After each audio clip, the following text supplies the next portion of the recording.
Suite à des demandes, on est obligé de faire une vidéo qui concerne seulement les nombres relatifs. Alors, pour commencer, c'est quoi un nombre relatif? Comment peut-on définir un nombre relatif? On définit un nombre relatif comme étant des entiers. Donc, les entiers peuvent être des entiers positifs et des entiers négatifs. C'est-à-dire, donc, pour les nombres relatifs, on trouve des entiers positifs et des entiers négatifs. Mais quelle est la différence entre un nombre qui est entier et un autre nombre qui n'est pas entier? Donc, par exemple, j'écris rapidement quelques exemples pour vous permettre de mieux faire la différence entre un entier et un nombre qui n'est pas entier. Par exemple, ici, nous avons 3. De l'autre côté, on a 3,001 par exemple. Et ici, nous avons peut-être, je mets -2. Et ici, donc, on a -2 ou encore 1, par exemple, 0,25. Quelque chose comme ça. Voilà. Donc, ici, nous avons 4 nombres. D'accord? Ici, nous avons 3,001 moins 2, 1,025. Donc, parmi les 4, donc, quels sont ceux qui sont des entiers et ceux qui n'ont pas des entiers? Donc, ici, 3 et -2, ce sont des entiers. Donc, 3 est un entier positif et -2 est un entier négatif. Mais de toute façon, ce sont des entiers. Donc, les deux forment un nombre, les deux forment des entiers du nombre relatif. D'accord? Donc, pourquoi? Parce qu'il n'y a pas de virgule. Donc, ce sont des nombres. Voilà. Donc, regardez bien la différence entre 3,00. Là, ce n'est pas un entier. Donc, 3 est un entier, 0 est un entier, 1 est un entier, mais 3,0001 n'est pas un entier. Ensuite, de l'autre côté, ici, là, nous avons 1,025. 1,025 n'est pas un entier. Donc, 1 tout seul est un entier, 0 tout seul est un entier, 2 tout seul est un entier, 5 tout seul est un entier. Et pourtant, 1,025 n'est pas un entier. D'accord? Donc, c'est juste pour vous permettre à comprendre déjà c'est quoi un entier. Donc, c'est-à-dire les entiers positifs et les entiers négatifs forment l'ensemble des nombres relatifs. Voilà. Donc maintenant, regardez bien ici, voilà, sous cette graduation, vous avez 0, 1, 2, 3, 4, 5, 6, 7, 8, 9, 10, de suite.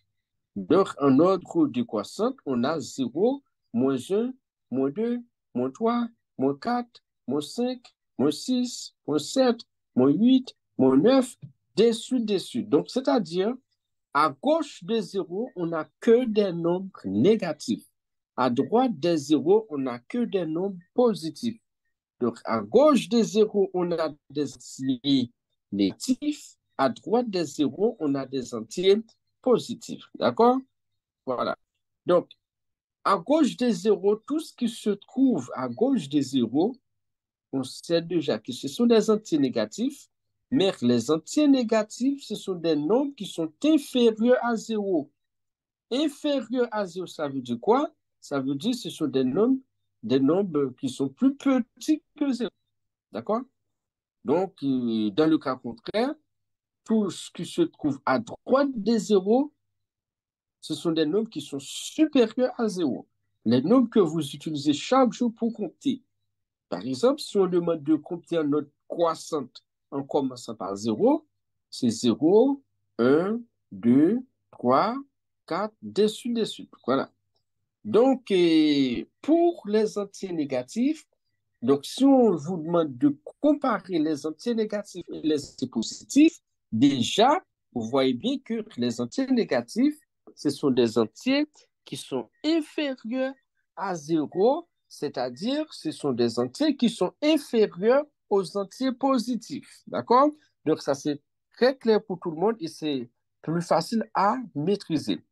Donc, si on vous demande encore de comparer deux entiers positifs, là, c'est très facile. Par exemple, donc ici, si je mets, je vous demande de comparer, par exemple, 3 et je fais exprès, je mets plus 3 d'abord pour vous expliquer certaines choses. Et là, je mets plus 3. D'accord? Donc, vous allez essayer de comparer quelques entiers positifs. Ici, je mets 5. Je mets, par exemple, bon, voilà, je mets quand même le signe plus, et après, je vous explique tout de suite quelle est l'importance des signes et quand est-ce qu'on peut placer les signes. Voilà. Donc, ici, on va faire des petites comparaisons. On va comparer des nombres positifs ensemble. Donc, ici, nous avons plus 3 et moins 3. De comparer, c'est dire quel est le nombre le plus grand, quel est le nombre le plus petit. Entre 3 et plus 3, quel est le nombre le plus petit? Ou encore, quel est le nombre le plus grand? Mais est-ce que 3 est égal à plus 3? Voilà, qu'est-ce qu'on va faire? Donc, en mathématiques, lorsqu'on écrit 3 sans le signe, on n'écrit pas le signe plus ou moins, ça veut dire que le 3 est positif. Donc, quand c'est négatif, obligatoirement, il faut mettre le signe moins. Donc, dans le cas contraire, on laisse 3 comme ça. Donc, ça veut dire que le 3, c'est bien un plus 3. Donc, quand c'est positif, si on n'écrit pas le signe plus, ça veut dire que c'est positif. Donc, en résumé, ici, 3 est égal à plus 3. Donc, c'est juste pour vous dire, donc, c'est la même chose. Par exemple, si je mets plus 4, 4, c'est la même chose. 5, ça veut dire plus 5. Donc, ce sont des nombres positifs, des entiers positifs. Voilà. Donc, ici, nous avons plus 4, plus 3 et plus 4. Quel est le nombre le plus petit et le plus grand? Donc, on sait bien que plus 3 est plus petit, c'est-à-dire il est inférieur, d'accord, à plus 4. Plus 4 est plus grand. Parce que quand on commence à compter en ordre croissant, en commençant par 0, on dit 0, 1, 2, 3, 4. Donc, on voit bien qu'après 3, c'est 4. 4 est plus grand. Ça veut dire que 3 est plus petit. Donc, ça veut dire que 3 est plus petit que 4. Plus 5 et plus 1. Quel est le plus petit, quel est le plus grand? Donc, on sait bien que plus 5 est plus grand que plus 1. C'est-à-dire, ça, c'est le signe de supérieur. Donc, plus 5 est strictement supérieur à plus 1. D'accord? Voilà. Donc, alors, ce qui nous intéresse le mieux, là où on rencontre beaucoup plus de difficultés avec nos élèves, donc ils ont toujours des difficultés pour comparer les nombres négatifs, c'est-à-dire les entiers négatifs. Mais là, on va faire ça rapidement. Ici, on va essayer de faire, d'écrire quelques exemples des entiers négatifs. Et là, on va comparer d'abord les deux entiers négatifs. Voilà. Parce que donc, on sait bien, on connaît déjà que les nombres négatifs, ils sont tous inférieurs aux nombres positifs, peu importe la représentativité des nombres négatifs. D'accord? Maintenant, on va essayer de comparer deux nombres négatifs. Donc, ce qui pose généralement des petits problèmes. Donc, si la comparaison de deux nombres négatifs, donc si voilà. Donc, si, alors j'arrête là. Donc, alors, ici, nous avons moins 3, moins 2. On demande de comparer ces deux nombres. Donc, pour comparer ces deux nombres, comment, par quel procédé ou encore quel principe qu'on va mettre en place pour mieux comparer deux nombres négatifs. Ici, regarde bien le curseur. Ici, c'est 0. Donc, les nombres négatifs se trouvent à gauche des 0 sur cette droite graduée. Donc, pour comparer deux nombres négatifs, on regarde entre ces deux nombres, quel est le nombre qui se trouve plus proche de zéro. Donc ici, on va aller à notre décroissante, 0, moins 1, moins 2, moins 3. Ici, on a moins 2 et moins 3. Donc, on voit que moins 2 est plus près de 0. Donc, puisqu'il est plus près de 0, cela veut dire qu'il est plus grand. Et moins 3 est plus éloigné de 0. Plus un nombre négatif est éloigné de 0, cela veut dire que ce nombre négatif-là, il est plus petit que 0. Il est plus petit que le nombre qui est plus proche de 0. Voilà, c'est ça qu'on veut dire.